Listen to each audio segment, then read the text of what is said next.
네, 봄입니다.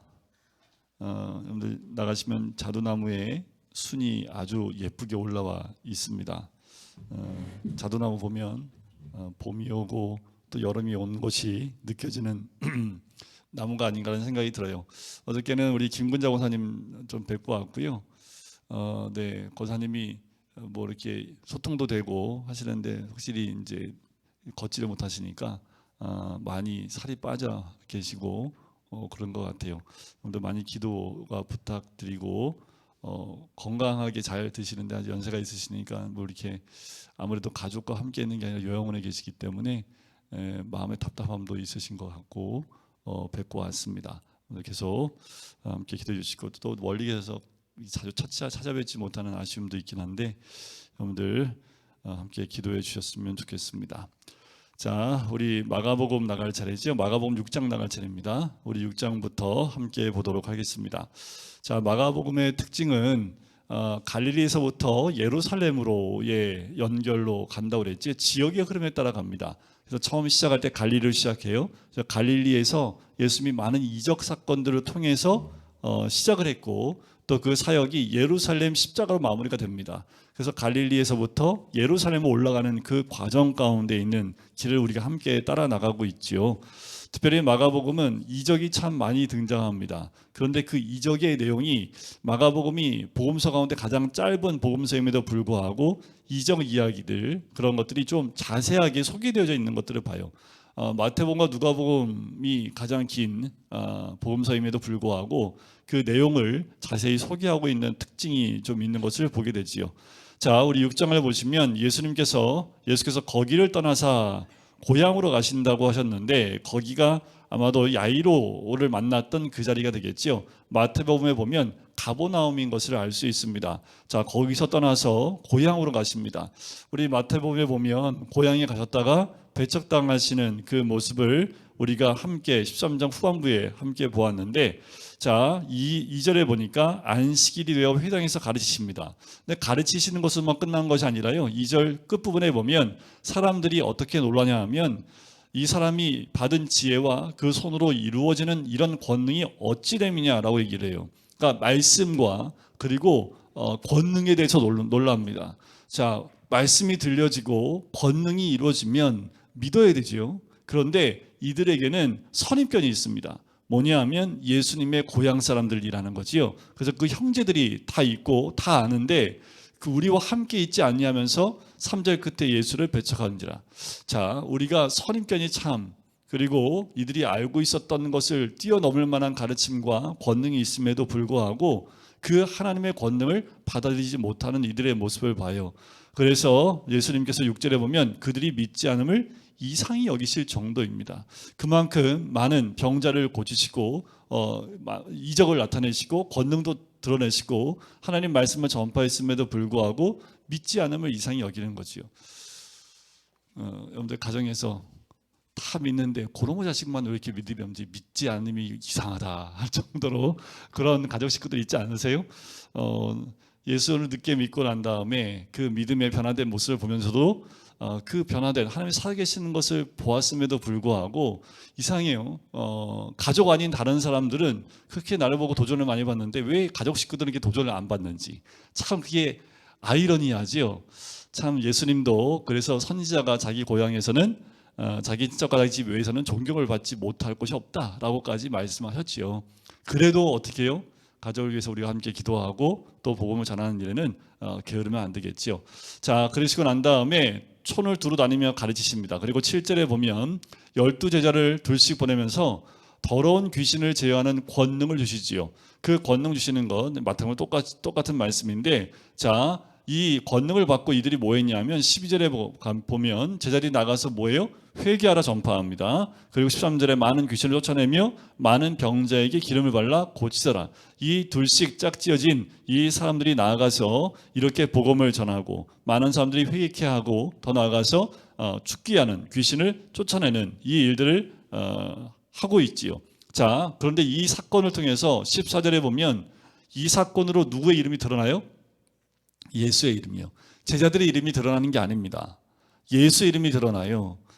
지금에 있는 많은 교회들, 특별히 이단들은 자신의 이름을 드러내지요. 다 이단입니다. 교회도 교회 이름이 드러나면 안 되고 누구의 소문이 나와야 돼, 누구의 이름이 드러나야 돼요? 예수 이름이 드러나야 됩니다. 교회 이름이 드러나거나 목사의 이름이 드러나는 것보다 더 중요한 것은 우리로 인해서 예수의 이름이 드러나는 거지요.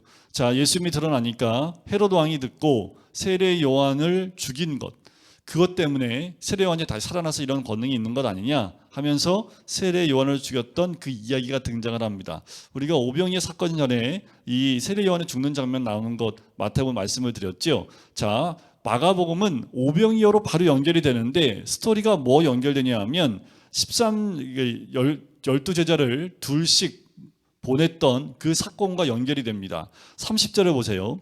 사도들이 예수께 모여 자기들이 행하는 것과 가르치는 것을 낱낱이 고합니다. 자, 제자들이 나갔다가 다시 돌아와요. 돌아와서 어떻게 복음을 전했고 어떤 일을 행했는지 무엇을 가르쳤는지 다 얘기합니다. 예수님이 들으시고 31절에 너희는 따로 한적한 곳에 가서 잠깐 쉬어라. 왜요? 사람들이 너무 많고 하다 보니까 음식 먹을 겨를도 없는 거지요. 이에 어떻게 해요? 32절에 배를 타고 따로 한적한 곳에 가십니다. 마가복음의 특징은 늘 한적한 곳을 찾으시는 예수님의 모습을 봐요. 제자들에게도 많은 권능을 행하고 복음을 전하고 와서 그 선교 복음하고 난 다음에 한적한 곳에서 쉬게 하시지요. 자, 한적한 곳은 어느 곳입니까? 마가복음에 나오는 한적한 곳은 광야와 같이 세상과 단절된 곳을 의미합니다. 그건 곧 뭐를 의미해요? 하나님과의 만남이 있는 곳. 그곳이 바로 쉴 수 있는 공간이기 때문에 예수님이 제자들에게 한적한 곳에 가서 쉴 수 있도록 그곳을 이동해 갑니다. 그런데 그 이동해 가는 것을 보고 사람들이 육로로 쫓아와요. 배를 타고 이동하는데 육로로 사람들이 쫓아오는데 큰 무리를 보고 목자 없는 양같이 그렇게 사람들이 다니는 것을 불쌍히 여기시고 빈들에서 제자들한테 너희가 먹을 것을 좀 줘라 했더니 마태복음과 다르게 37절에 보니까 그들에게 먹을 걸 주려면 얼마의 떡을 사야 된다고요? 200데나리온의 떡을 사다 먹이리까. 계산이 이미 끝났어요. 요한복음에 빌립이 이 계산을 하는데 200데나리온, 1데나리온은 성인 한 명이 하루 품삯입니다. 그러니까 200데나리온이면 200명이 하루 일해서 벌 수 있는 어마어마한 돈이지요. 지금 뭐 하루 품삯이 뭐 15만 원, 20만 원 한다는데 10만 원으로 해도 지금 200 곱하기 10만 원 하면 얼마예요? 2천만 원, 2천만 원. 2천만, 생각해 보세요. 여러분들 지금 2천만 원 드릴게 가서 2천만 원치 떡 사와 보세요. 돈 있어도 못 사요. 돈이 있어도 살 수도 없습니다. 지금 여기 그래도 뭐 떡집 많이 있지요. 싹싹 긁어서 다 사와도요 몇백만 원치 안 될걸요. 근데 2천만 원어치 나가서 사와서 먹이리까 이건 말도 안 된다는 얘기를 하고 있는 거지요. 그래서 예수님이 뭐예요? 너희가 떡 얼마나 갖고 있냐? 떡 5개와 물고기 2마리 있습니다. 그랬더니 사람들 다 앉히시고 축사하시고 떡을 떼고 주시고 또 물고기를 주시고 12바구니가 차게 걷어서 남게 됐지요. 떡을 먹은 남자가 몇 명이에요? 44절에 5,000명이나 되었다라는 거지요. 자, 그러시고 난 다음에 제자들을 재촉해서 빨리 보냅니다. 왜냐하면 요한복음에 이 오병이어 사건 때문에 사람들이 예수님을 왕으로 세우려고 합니다. 그것에 편승해서 제자들도 지금 예수님의 나라가 그 사람들과 함께 임할 것이다라는 기대감을 갖고 제자들의 마음이 막 분주해지기 시작한 그때 예수님이 제자들을 빨리 보내서 재촉해서 배를 타고 건너편 베세다로 가게 하시는 거죠. 배 타고 넘어져 가 하고 예수님이 남으셔서 홀로 산을에 가서 기도하십니다. 항상 예수님은 사람들의 소리에 움직이지 않습니다. 사람들의 환호 소리에 움직이지 않습니다. 늘 어디에요? 늘 하나님 만나는 그 자리에 나가시는 모습을 보게 돼요. 자, 제자들이 갔는데 홀로 무태 계시는데 바람의 거스름으로 48절에 보니까 제자들이 힘겹게 노를 저어요. 밤 4경쯤, 밤 4경이면 새벽 3시부터 6시 사이입니다. 가장 어두울 때지요. 바다 위로 걸어서 그들에게 오사 지나가려고 하시면 이것도 참 재미있습니다. 표현이 오시면 가까이 오시고 배에 가까이 오시면 오시는 거지 이보다 또 지나가시려고 한다는 표현까지 써요. 자, 그런데 문제는 뭐냐면 예수님이 오시는데 마태복음도 똑같이 얘기가 나오지요. 뭐라고 얘기를 합니까? 유령인 줄 알고 소리를 지릅니다. 자, 우리가 삶의 어려움과 괴로움 가운데 있을 때 주님의 오시는 그 소리나 모습을 잘 캐치하지 못합니다. 영적으로 무뎌지기 시작을 해요. 고난이 오거나 삶의 어려움이 오게 되면 뭐에 집중을 합니까? 환경에 집중하다 보면 예수님께서 하시는 음성 듣기도 힘들고 예수님이 나를 찾아오시는 것도 잘 깨닫기가 어렵습니다. 자, 제자들도 마찬가지예요. 지금 풍랑 때문에 너무 괴롭다 보니까 예수님이 오시는데도 유령인 줄 알았다라는 거지요. 우리의 삶 가운데도 별반 다르지 않는 이런 모습이 우리들 가운데도 있지요. 그때 예수님께서 안심하라, 내니 두려워하지 말라 하시고 배에 올라오시지요. 자, 52절에 보면 사람들이, 제자들이 심히 놀라는데 이는 그들이 그 떡 떼시던 일을 깨달지 못하고 도리어 그 마음이 둔하여졌습니다. 그러니까 왜 둔하여졌을까요? 왜 둔해졌을까요? 자꾸 제자들은 그 많은 군중들의 음성소리 그리고 풍랑의 고난 소리 여기에 집중하다 보니까 깨닫는 것이 도리어 둔해지기 시작했다라는 겁니다. 하나님 말씀 예수님께 집중했다면 아마 마음이 둔해지지 않았을 거예요. 자, 특별히 마가복음은 제자들의 둔 제자화라고 합니다. 둔 제자화. 이게 뭐예요? 왜 이렇게 너는 깨달음이 없냐, 이걸 떠나서 왜 이렇게 둔하냐라는 말을 참 많이 들어요. 제자들에게 깨달지 못하여 마음이 둔해졌습니다. 마가가 특별히 이 단어를 참 많이 쓰는 것을 보게 됩니다. 자, 깨달음이 없어요. 왜요? 또 하루 전만 해도 무슨 일이 있었습니까? 떡 5개와 물고기 2마리로 5,000명이 먹고도 12방울 남는 그 놀라운 일을 경험했는데 하루도 지나지 않아서 이 일들을 다 까먹고 있다라는 거지요. 그 마음이 둔해졌음을 지적하고 있는 모습을 보게 됩니다. 자, 7장에 가면 이제 장로들의 전통이 나옵니다. 자, 마태복음 15장에서 손 씻으시오 이렇게 외웠었지요. 15장에 나온다고 말씀드렸었잖아요. 이 장로의 전통 얘기입니다. 뭐냐면 똑같은 사건이에요. 자, 바리새인과 서기관 중 몇이 예루살렘에 왔어요. 예루살렘에서 왔다는 건 뭐냐면 예수님을 어떻게 하든 뭔가의 올무에 딱 걸려서 잡으려고 자 왔는데 그 딱 하나가 걸린 거지요. 제자들이요, 손 씻지도 않고 부정한 손으로 떡 먹는 것을 본 거예요. 자, 바리새인들과 모든 유대인들은 장로의 전통을 지키는데 장로의 전통이 뭐냐면 3절과 4절에 나옵니다. 손을 잘 씻지 않고는 음식을 먹지 아니하며. 여러분들 가족마다 이런 전통이 있지요. 엄마의 전통. 네, 밖에 나갔다가 들어와서 손 안 씻고 밥 먹으면 혼나잖아요, 엄마한테. 근데 유대인들은 특별히 이거는 이때 당시에 유대 땅에 먼지가 굉장히 많지요. 손을 씻어야 되는 것이 기본이었지만 특별히 더 나아가서 율법에 하나님 부정한 것과 부정치 않은 것을 구별하기 위해서 유대인들끼리 살면 어때요? 뭐가 부정한지 알죠. 그래서 부정한 거 손도 대지 않습니다.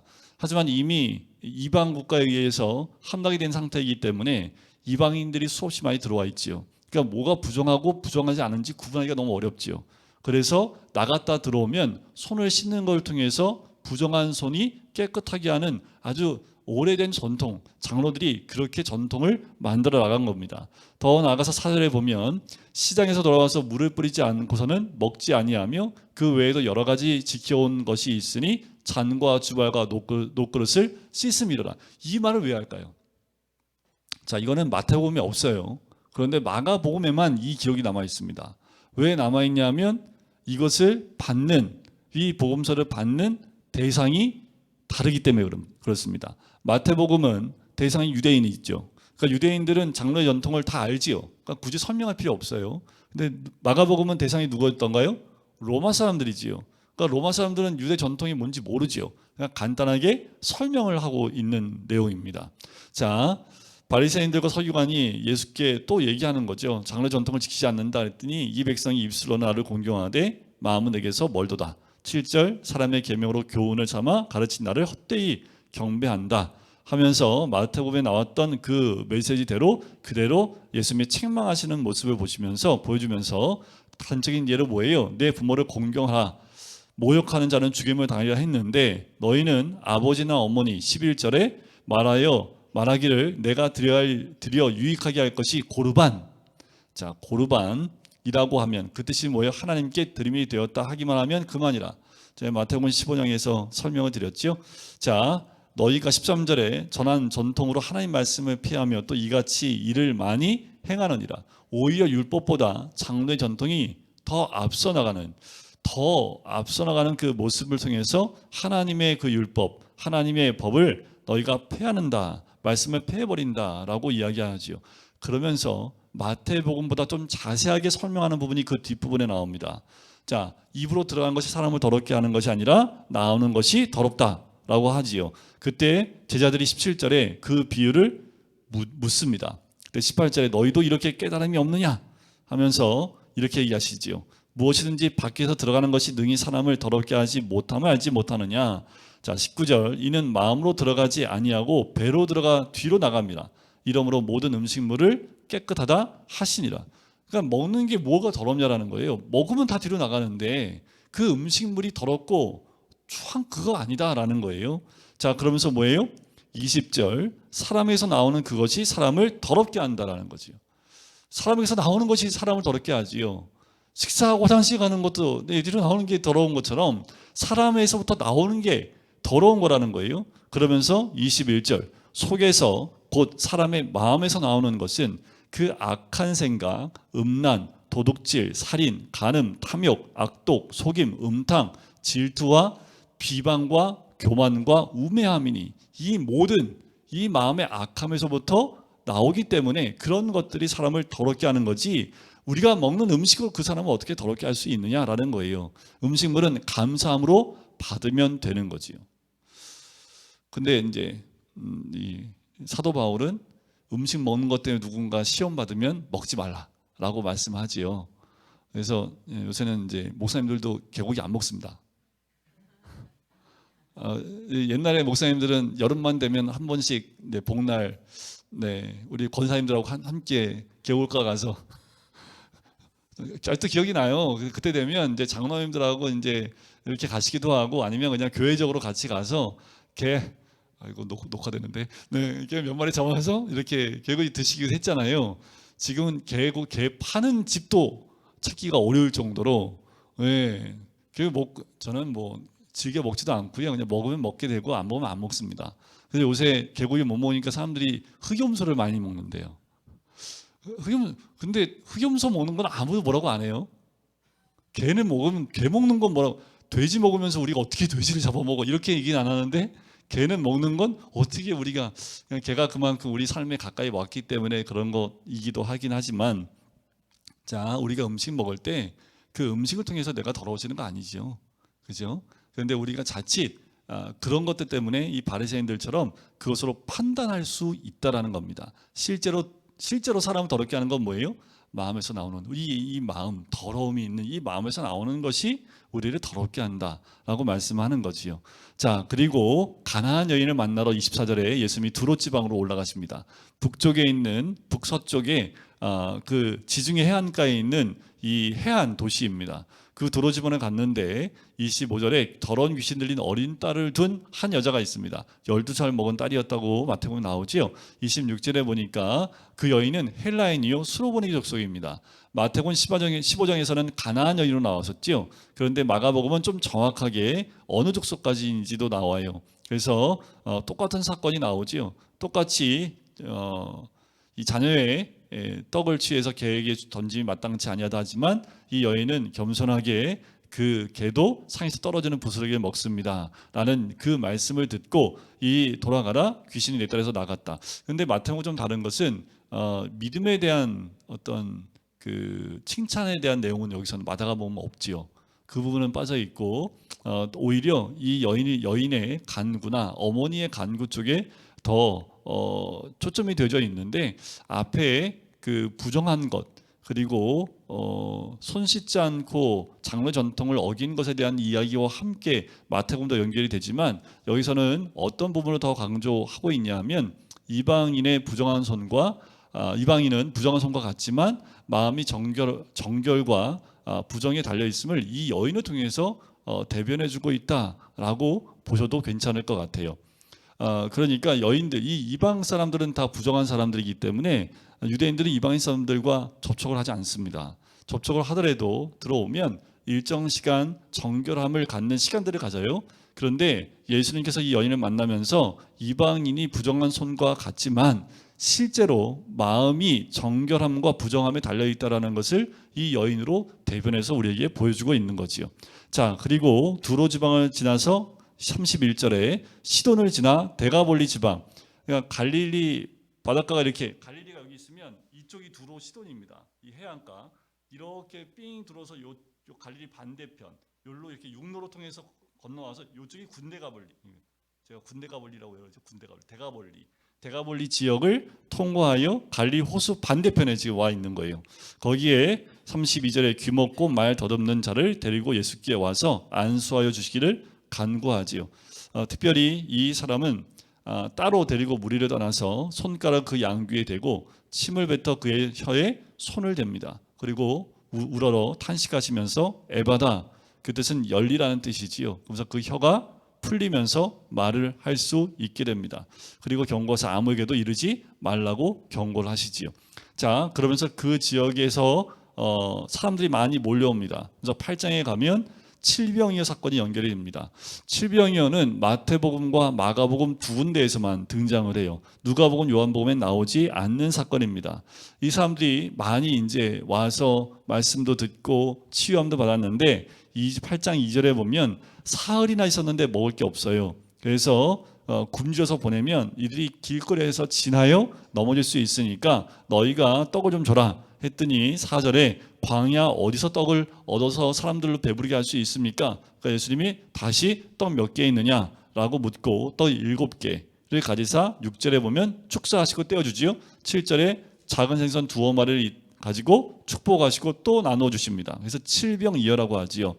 남은 조각이 7 광주리, 사람이 약 4,000명이나 먹었던 그 지역입니다. 자, 칠병이가 끝나고 10절에 보면 달마 누나 지방으로 가십니다. 자, 마태복음에 보면 15장에 똑같은 사건이 있고 어디로 가시냐면 마가단으로 가셨다는 얘기가 나오는데 이 마가복음은 달마 누나 지방으로 간다고 그랬죠. 그러니까 마가단, 달마 누나 같은 뜻이고요. 막달라 다 같은 뜻입니다. 그러니까 지역에 따라서 다르게 이름 부를 수 있죠. 그래서 같은 지역인데 마가단이라고도 하고 달마누나 때로는 막달라라고도 부르는 그 지역으로 예수님 배 타고 이동하신 거지요. 자, 그리고 난 다음에 11절에 바리새인들이 와서 하늘로부터 오는 표적을 구합니다. 하늘로부터 오는 표적이 대표적인 뭐라고 말씀드렸어요. 제가 만나가 하늘에서 내려온다든가 해달별을 멈춰 섰다든가 우박을 내리게 한다든가 이런 하늘로부터 오는 표적을 구하지만 예수님께서 12절에 뭐라고 하십니까? 이 세대에게 표적을 주지 않겠다. 마태복음에서는 누구의 표적 외에는 보여줄 게 없다고 그랬습니까? 요나의 표적 외에는 보여줄 것이 없다라고 말했지만 여긴 요나는 나오지 않습니다. 자, 그리고 15절에 보면 예수님께서 근데 14절에 한번 보세요. 14절에 보시니까 제자들이 떡 가져오기를 잊어요. 그래서 배에 떡이 몇 개 있어요? 1개밖에 없어요. 근데 예수님이 마침 그때 뭔 얘기를 하세요? 바리새인들의 누룩과 헤롯의 누룩을 주의하라 했더니 떡 하나밖에 안 남았네. 예? 얼마나 남았어요? 7광주리나 남았는데 떡 1개밖에 안 갖고 온 거예요. 이게 말이 안 되지요. 이거 혼나야 돼요. 이 떡을 갖다가 다 나눠준 거는 모르겠는데 남은 걸 두고 뭐 어떻게 해. 가지고 와요. 그러니까 이 제자들은 뭐만 있는 거예요? 16절에 떡이 없음이로다. 그러니까 떡만 생각하는 거예요. 그러니까 예수님이 아직도 이렇게 깨달음이 없느냐? 도대체 떡 몇 개와 물고기 몇 마리로 내가 5,000명을 먹였고 4,000명을 먹인 것 너 기억 못하느냐? 라고 책망을 하시지요. 21절 아직도 깨달지 못하느냐? 이게 항상 제자들이 이렇게 보면요, 제자가 되려면 깨달음이 없어야 되나 봐요. 마가복음 왜 이렇게 깨달지? 하여튼 예수님한테 뭐 한 말씀 들으면 꼭 마지막에 너희들은 이렇게 깨달음이 없느냐 하는 거 보면 제자가 되려면 깨달음이 없어야 되나 할 정도로 깨달음이 없다라는 책망을 참 많이 들어요. 자, 그리고 22절에 베세다에 갔는데 맹인 한 사람을 데리고 옵니다. 그래서 이 맹인은 좀 특별하게 2번 안수임을 통해서 보게 되는 그 이적을 경험하게 되는 거죠. 이건 마가복음에 나오는 특수한 사건이기도 합니다.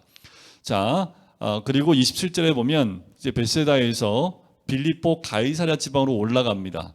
이 빌립보 가이사랴는 다시 말씀드리면 갈릴리 호숫가에서 요단강을 따라 쭉 올라가면 헬몬산이라는 산이 있어요. 만년설. 그 헬몬산 근처에 있는 빌립보 가이사랴라는 마을로 갑니다.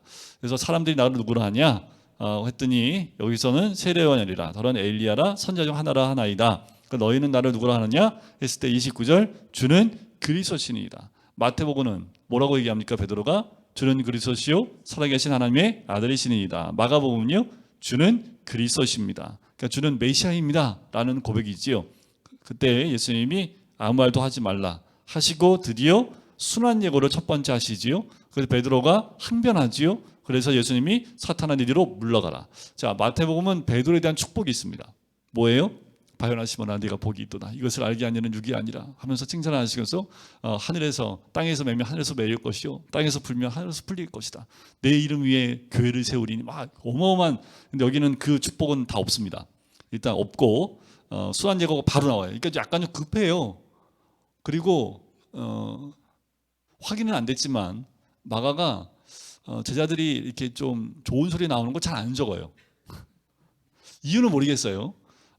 마가가 베드로의 그 동역자이면서 제자이기도 한데 스승이 좀 칭찬받는 거 적을 만한데 적지도 않고 제자들이 조금 칭찬받는 건 전혀 안 나와요.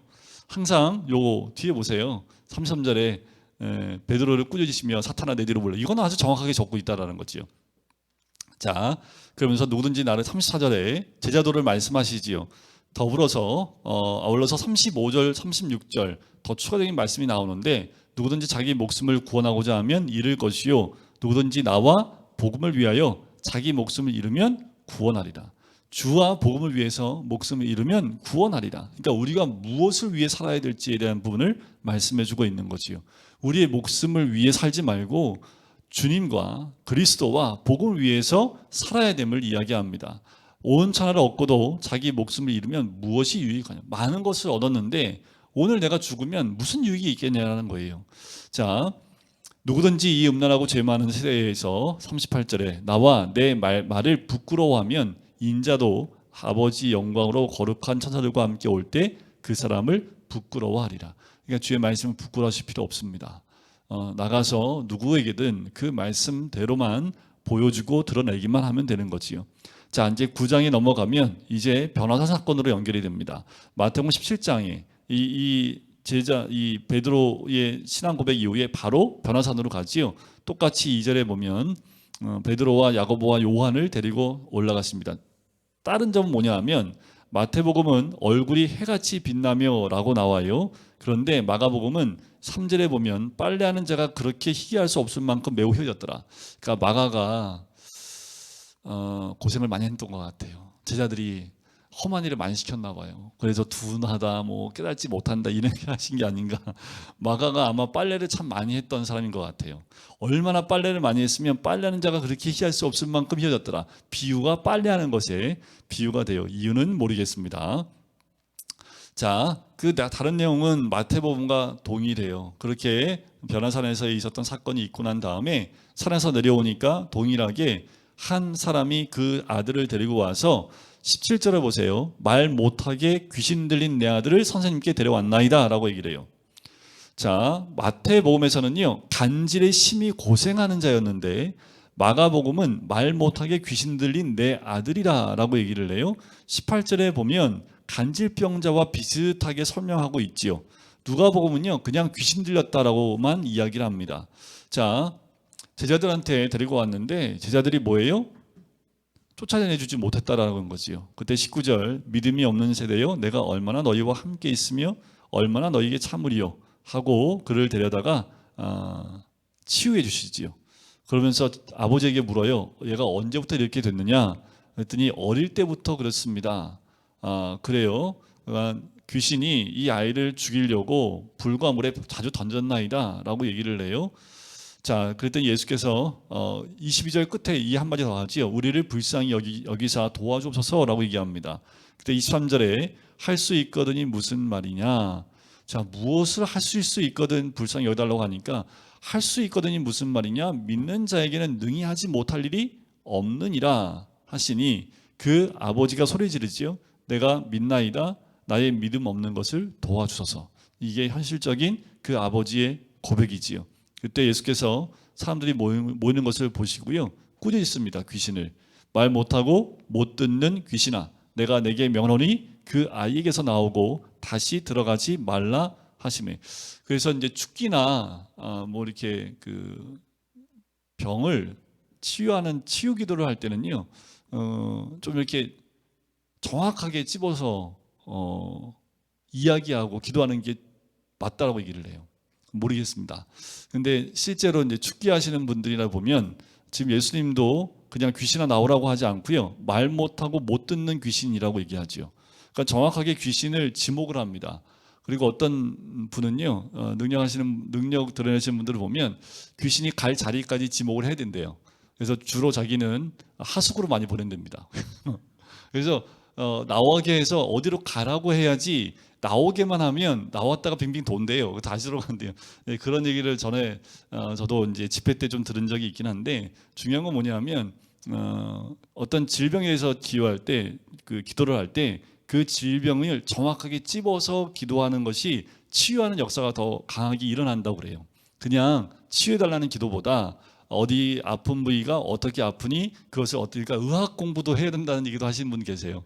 그래서 그 기도 그 치병하는 그러니까 병자를 위해서 기도할 때 어떻게 기도해야 되는지에 대한 책이 있는데 그 책을 보면 그 병의 이름을 정확하게 적어 놓고 있어요. 그래서 그 병의 이름을 정확히 듣고 그 병에 대해서 기도하는 것이 하나님이 정확하게 그분 기도에 응답하실 수 있기 때문에 그렇게 하라고 말씀도 하거든요. 그러니까 예수님도 축기하실 때 보면 정확하게 귀신의 이름, 어떤 귀신인지 말하고 축기하시는 모습을 보게 되지요. 자, 제자들이 묻지요. 그때 29절 기도 외에 다른 것으로는 이런 종류가 나갈 수 없다라고 말씀하시지요. 그러니까 기도의 중요성을 또 한번 예수님이 말씀해주고 있는 부분입니다. 자, 이제 두 번째 예수님이 순환 예고를 하세요. 31절 인자가 사람들의 손에 넘겨져 죽임을 당하고 죽은 지 3일 만에 살아나겠다라고 했을 때 32절 말씀을 깨닫지도 못하고 묻기도 두려워하지요. 33절에 이제 가버나움에 이르러 집에 계실 때에 예수님이 묻습니다. 너희가 길에서 오면서 뭐 갖고 이렇게 얘기를 했냐라고 질문을 해요.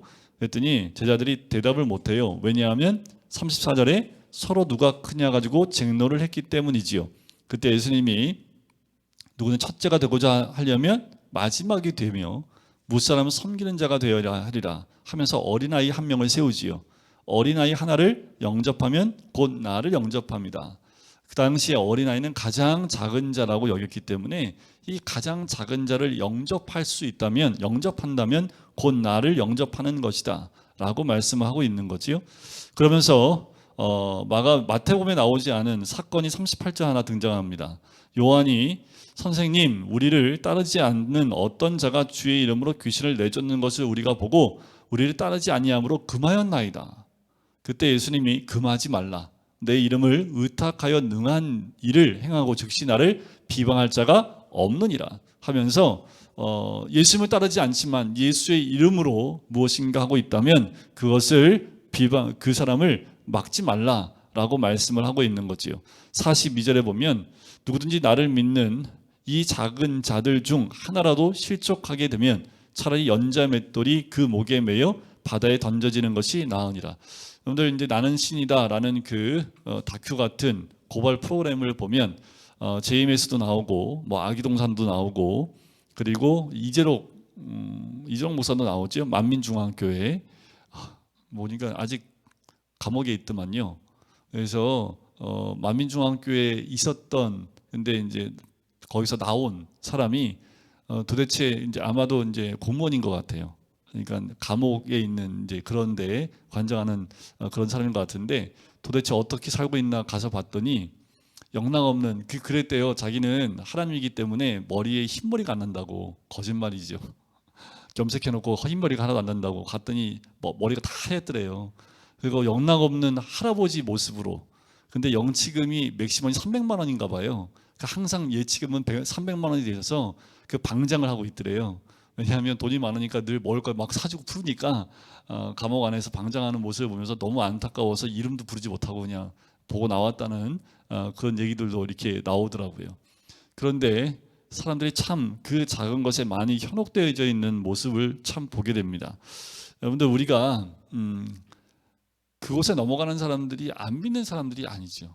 대부분 이단에 넘어가는 사람들은요 다 복음을 한 번씩 접해보는 사람들, 교회 다니는 사람들이 넘어가지 안 믿는 사람들이 이단에 넘어가는 것은 거의 없고요.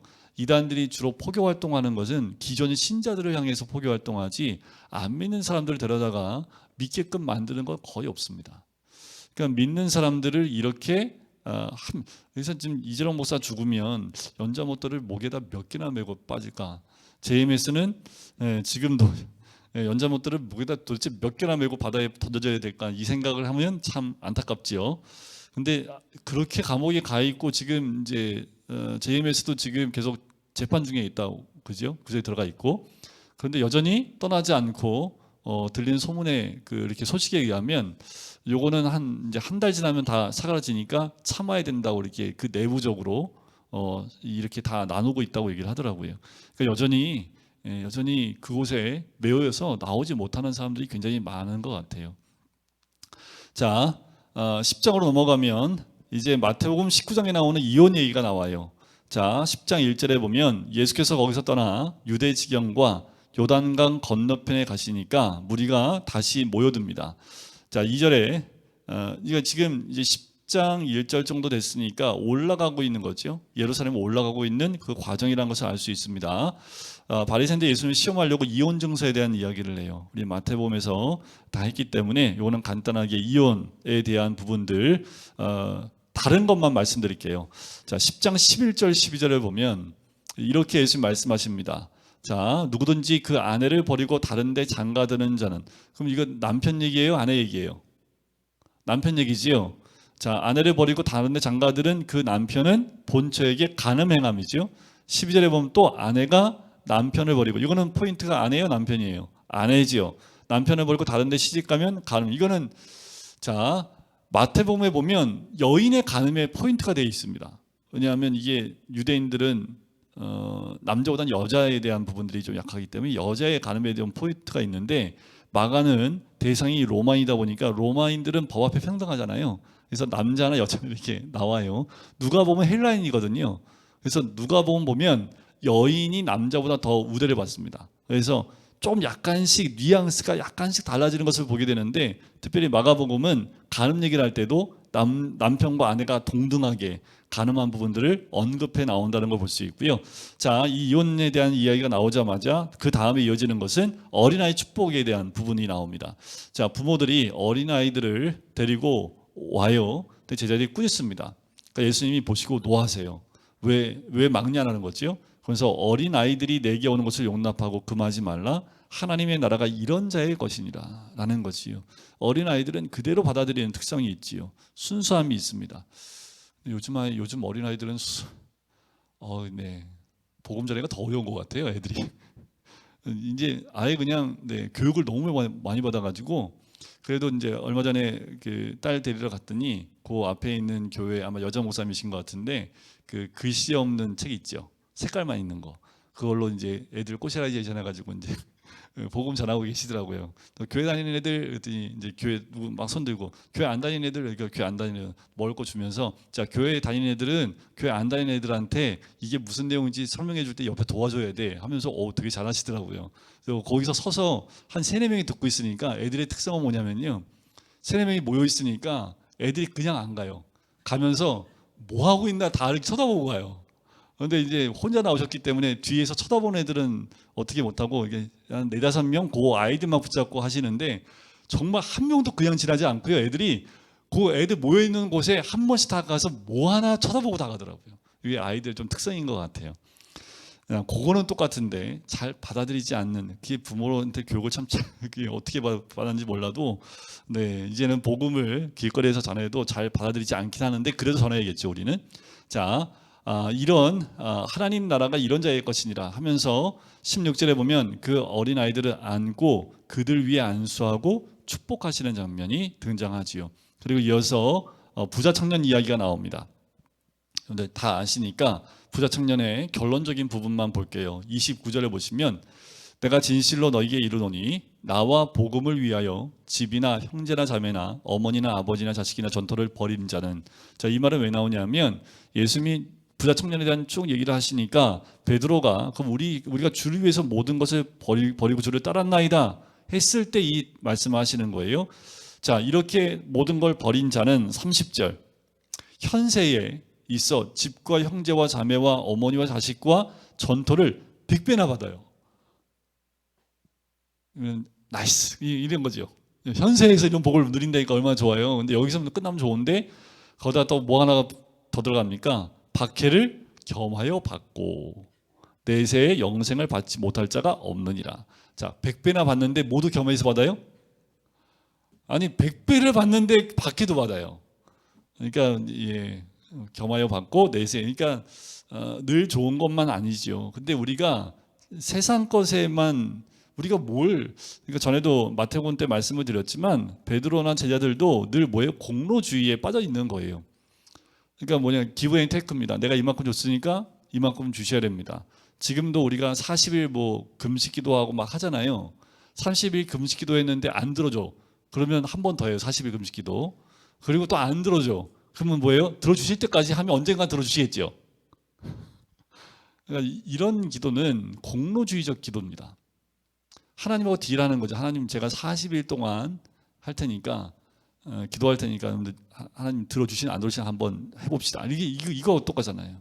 하나님 그런 거, 근데 들어주시는 거 안 들어주시는 거 그게 중요한 게 아니지요. 근데 우리는 하나님 앞에 이런 딜, 그러니까 제자들과 똑같아요. 주를 위해서 모든 거 버렸고 따랐으니까 우리한테 뭘 주시겠습니까? 이게 말이 돼. 하나님 위해서 제가 이거 했어요. 그러니까 이거 주셔야 되는 거 아니에요? 그 반대로 하나님께 이런 죄를 졌으니까 하나님이 나한테 이런 어려운 걸 주시는 거야. 이거 없어요. 다 잘못된 사고가 있는 거죠. 그러니까 유대인도 부자가 뭐예요? 하나님께 복 받은 거라고 생각을 하기 때문에 부자 청년을 보고 얘기했을 때 사람들이 놀란 거예요. 예수님 이 말씀에. 왜냐하면 청년인데 부자예요. 그러니까 하나님이 너무 큰 복을 누린 사람인데 예수님은 오히려 부자가 천국에 들어가는 것이 낙타가 바늘기보다 더 어렵다라고 이야기할 정도니까 그 제자들이 이 공로주에서 또 한 번 나온 거죠. 저는 주를 위해서 다 버렸는데 그럼 저는 뭘 얻습니까? 라고 얘기한 거죠. 그러니까 예수님이 100배나 얻어. 근데 박해도 받아. 라는 거지요. 자, 31절. 그걸 확 뒤집는 말씀이죠. 먼저 된 자로서 나중되고 나중된 자로서 먼저 될 자가 많으니라. 마태복음 이 말 이후에 무슨 비유가 나옵니까? 천국 비유 하나 더 나오지요. 포도원 품꾼 비유가 나오잖아요. 아침에 새벽에 아침에 나가서 품꾼 데리고 나오는 그 사건을 연이어서 말씀하셨지만 마가복음 그 비유는 등장을 하지 않습니다. 자, 32절. 예루살렘에 올라가는 길이입니다. 한 번 더 순환 예고를 하십니다. 33절, 34절. 이때는 뭐 질문도 안 해요, 제자들이. 그죠? 자, 그리고 35절에 세베대의 아들 야고보와 요한이 마태복음은 어머니가 와서 요청을 했는데 마가복음은 직접 두 사람이 야고보와 요한이 예수님께 와서 여짜오되 선생님 무엇이든지 우리가 구하는 바를 우리에게 하여 주시기를 원합니다. 뭐 해줄까? 주의 좌편과 우편에 앉게 해달라고 얘기하지요. 똑같은 사건입니다. 단지 마태복음은 어머니를 힘입었지만 마가복음은 두 사람이 직접 했다는 차이밖에 없어요. 그런데 41절 열제자가 듣고 화를 냅니다. 그때 예수님께서 똑같이 말씀하시는 거예요. 마태복음처럼 이방 사람들 집권자들이 그들이 임의로 주관하고 42절에 고관들이 그들에게 권세를 부린 줄 너희가 알거니와 세상의 질서는 그렇지만 하나님 나라 주의 나라의 질서는 43절 너희 중에 그렇지 않을지니 너희 중에 누구든지 크고자 하는 자는 너희를 섬기는 자가 되고 으뜸이 되고자 하는 자는 종이 되어야 한다 하면서 45절 이 마가복음의 주제 장절이지요. 인자가 온 것은 섬김을 받으려 함이 아니라 도리어 섬기려 하고 자기 목숨을 많은 사람의 대속물로 주려 합니다. 마가복음 10장 45절이지요. 이렇게 외워요. 막 열레오.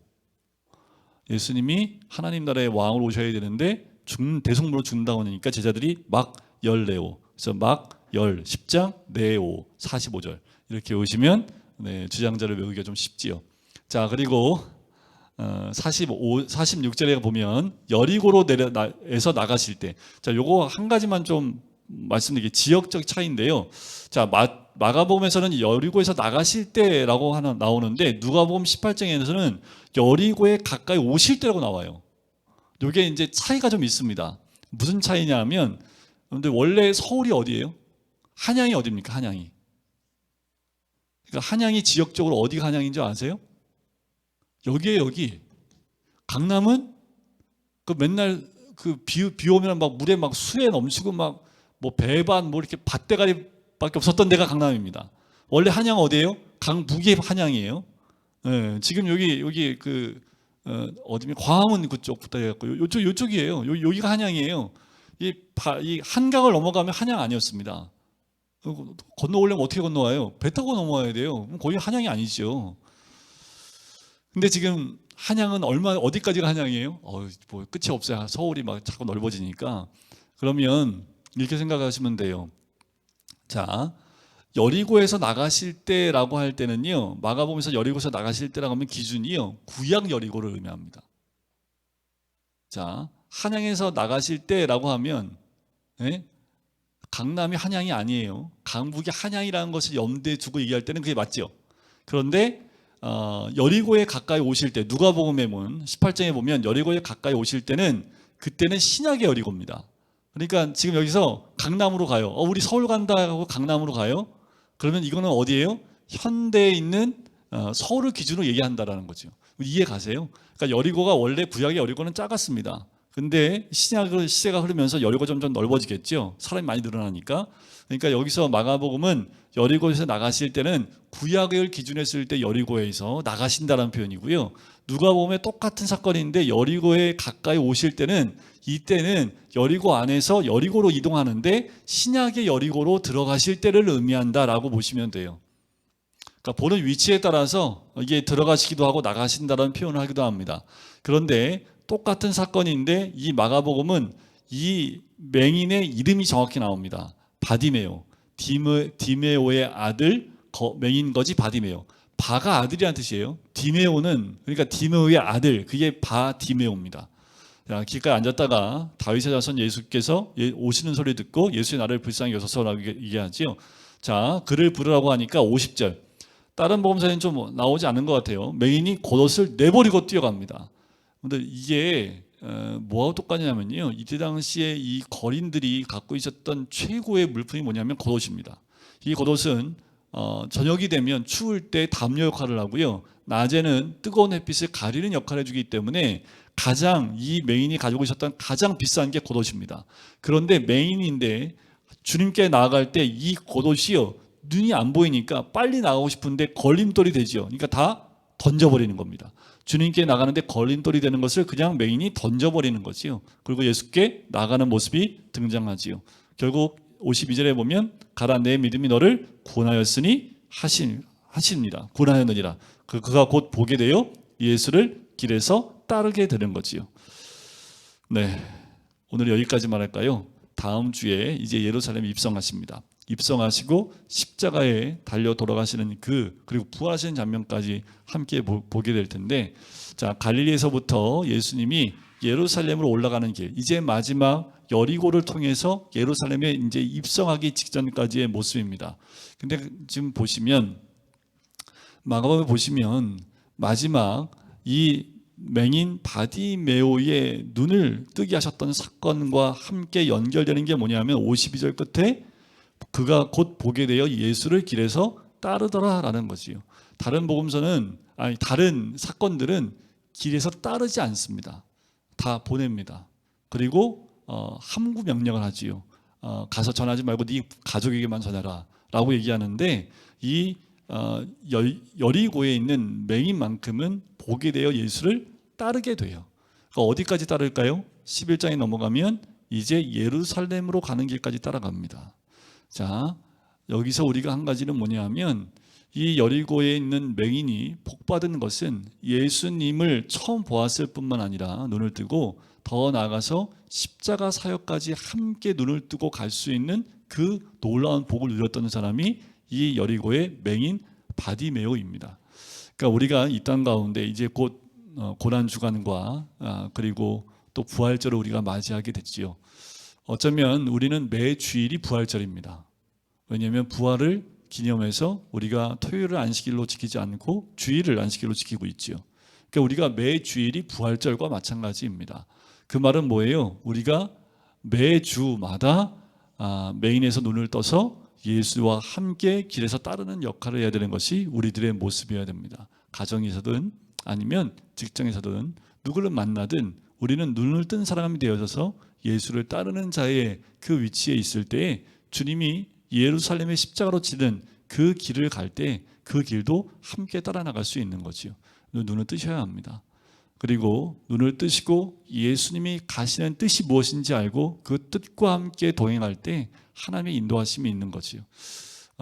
정말 이 시대가요, 우리를 현혹해 하는 것들이 많고 미혹해 하는 것들이 참 많습니다.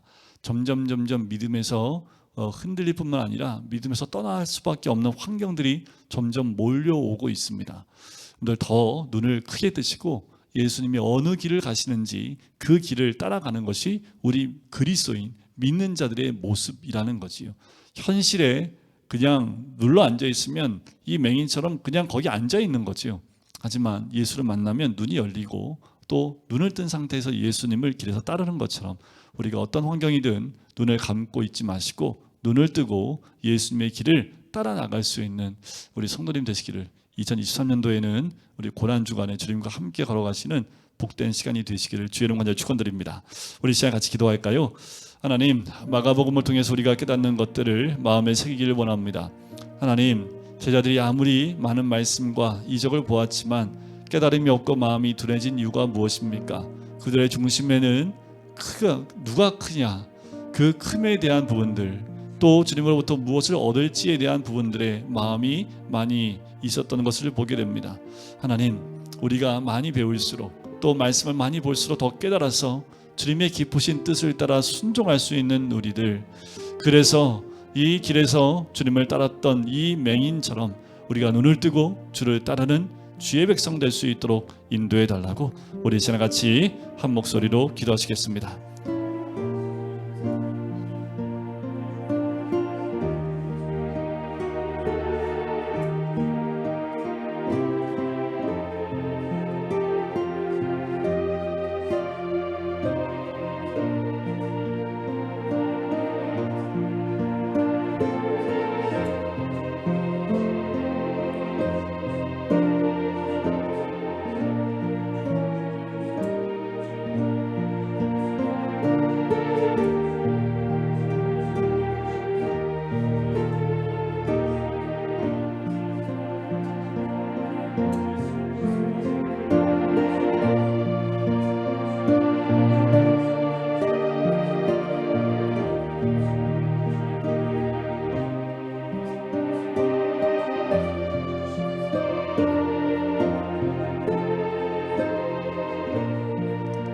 사랑의 주님, 주님이 직접 부르셨던 12 제자도 그 권능을 가지고 병자를 치유하고 복음을 전하고 회개를 전했던 제자들이었지만 여전히 그들은 마음이 둔하였고 깨닫지 못했던 모습들을 보게 됩니다.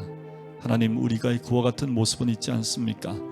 하나님, 말씀을 듣고 깨닫는 것 같지만 또다시 깨닫지 못하고 마음이 둔하여지고 있는 우리의 모습은 있지 않습니까? 하나님, 눈에 보이는 것, 세상 것에 우리의 마음을 빼앗겨서 그 기준 가운데 살아나갈 때에는 하나님 말씀을 읽어도 들어도 깨달을 수 없는 것을 고백합니다. 늘 주님 안에 거하며 또한 주와 복음을 위해서 우리가 나아갈 수 있고 선택할 수 있고 또 거지 맹인 바디메오처럼 눈을 뜨고 길에서 주를 따랐던 것처럼 우리도 매일의 삶 가운데 눈을 뜨고 주를 따를 수 있는 주의 백성 될 수 있도록 축복하여 주시옵소서. 감사드리며 예수 그리스도의 이름으로 기도드립니다.